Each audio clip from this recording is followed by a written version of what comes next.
राष्ट्रवादी उमेदवार विक्रम काकडे यांचा अर्ज वैध ठरलेला आहे। अर्ज छाननी प्रक्रियेमध्ये विक्रम काकडेंचा अर्ज वैध ठरवण्यात आलाय।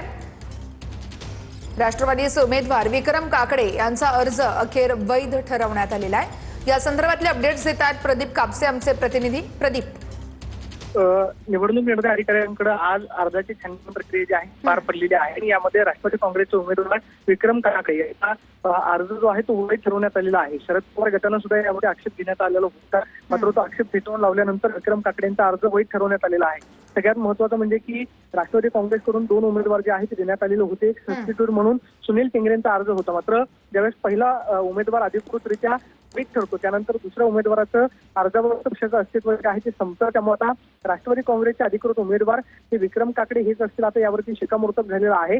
मात्र आता सुनील टिंगरे यांचा अर्ज जो आहे तो थेट आता अपक्षांच्या यादीमध्ये गेलेला पाहायला मिळतोय। माघार घेईपर्यंत जर कदाचित सुनील टिंगरे यांनी माघार घेतली नाही तर मग मात्र त्यांचा अर्ज सुद्धा जो आहे माघारीच्या दिवशी आपोआप आपल्याला अवैध ठरलेला पाहायला मिळेल। मात्र सध्या तरी विक्रम काकडे हेच राष्ट्रवादी काँग्रेसचे अधिकृत उमेदवार आहेत आणि त्यांचा अर्ज जो आहे तो वैध ठरवण्यात आलेला पाहायला मिळतो। निश्चितच प्रदीप, धन्यवाद दिलेल्या सविस्तर माहितीसाठी।